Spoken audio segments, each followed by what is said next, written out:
नमस्कार दर्शकों, मैं धीरज ग्रोवर आप सभी का अभिनंदन करता हूं, नमन करता हूं मेरे इस चैनल में जिसका नाम है समाधान, the way to ease your life. आज हम कोशिश करेंगे इस चैनल के माध्यम से हमारा जो मकसद है वो आप तक पहुंचाने का।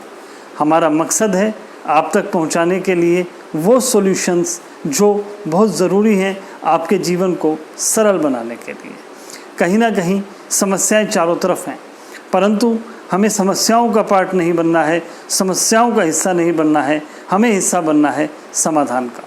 कोशिश करनी है कि हम उन छोटी छोटी चीज़ों से समाधान को निकाल के लाएं, चाहे उसका कारण ज्योतिष हो, चाहे विज्ञान हो। इन सब चीज़ों से जोड़कर हम समाधान आप तक पहुंचाएं।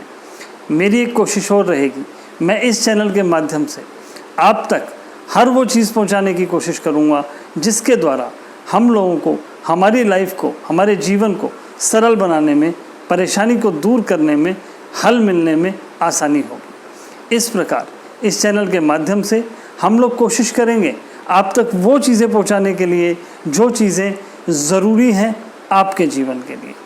आज चूँकि चैनल की शुरुआत का दिन है, पहला दिन है, आज प्रभु श्री गणेश को, जो कि गणनायक हैं, विनायक हैं, उनको मनाने का दिन है। और आज के इस दिन पर, चूँकि आज गणेश चतुर्थी है और ये चैनल का पहला एपिसोड मैं आपके बीच में प्रस्तुत कर रहा हूँ।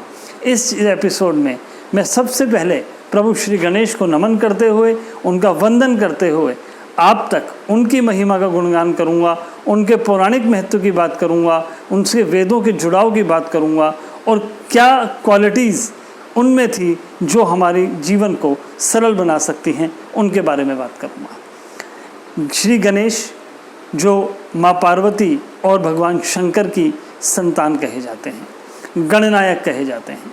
सबसे पहले मैं बताना चाहूँगा कि स्कंद पुराण, जो कि हमारे 18 पुराणों में से एक है, उनमें स्कंद पुराण में ये वर्णन है और ये कथा है कि श्री गणेश का जन्म कब हुआ और उनके जन्म का जो कारण था वो क्या था, जिसमें सबसे पहले हम बात करेंगे श्री गणेश के जन्म का।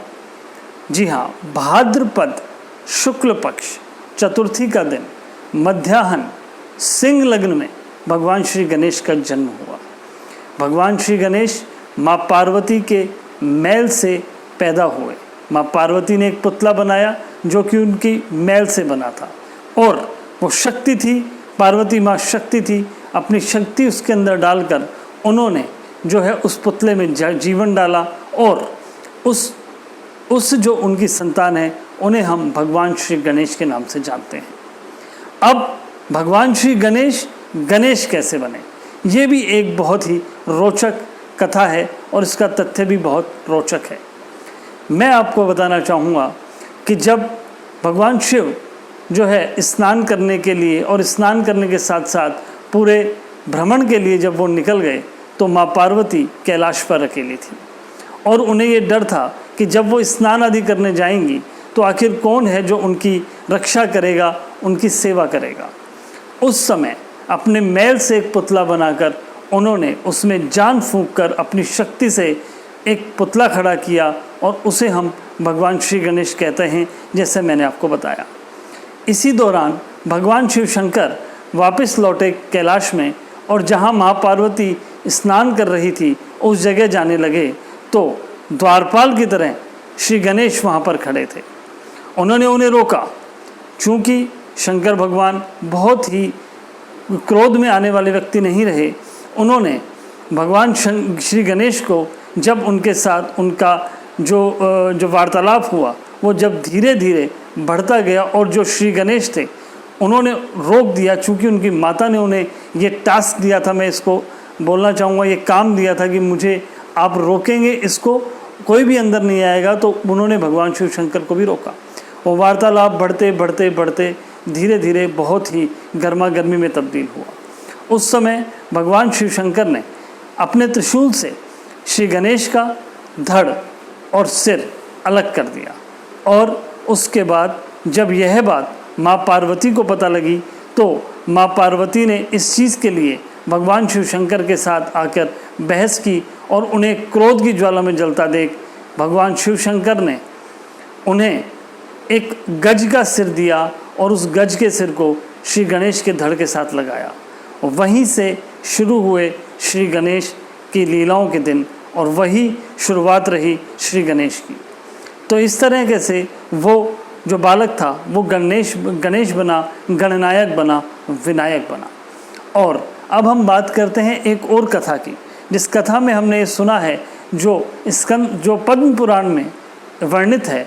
इस कथा के अनुसार जब माँ पार्वती को अमृत से बना हुआ एक मोदक देवताओं ने दिया और उस मोदक को भगवान शिव और कार्तिकेय, जो कि दूसरी संतान थे शिवशंकर भगवान और पार्वती की, उन्होंने उसको उससे लेने की जिद की।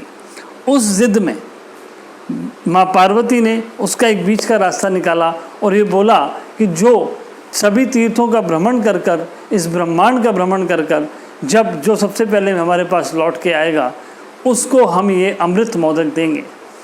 परंतु क्योंकि भगवान श्री गणेश का वाहन मूषक रहा है और श्री कार्तिकेय का वाहन मोर रहा है, तो मोर के ऊपर वो बैठकर जब भ्रमण के लिए निकले तो श्री गणेश से पहले आना बिल्कुल सही था। परंतु श्री गणेश ने वहाँ पे अपने चातुर्य का बल दिखाया और उन्होंने माँ पार्वती, प्रभु शिवशंकर दोनों की 7 परिक्रमाएं कर कर उनको ये कहा कि मेरे लिए आप ही ब्रह्मांड हैं, आप ही तीर्थ हैं और आप ही सब कुछ हैं।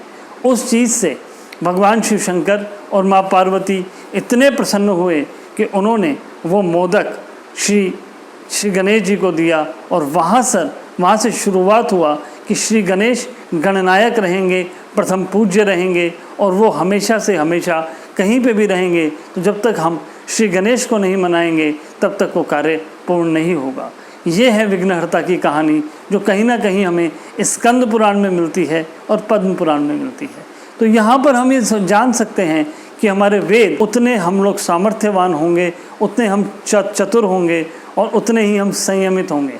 और किस समय हमें क्या निर्णय लेना है उस चीज़ में हमारे को जो है सरलता होगी।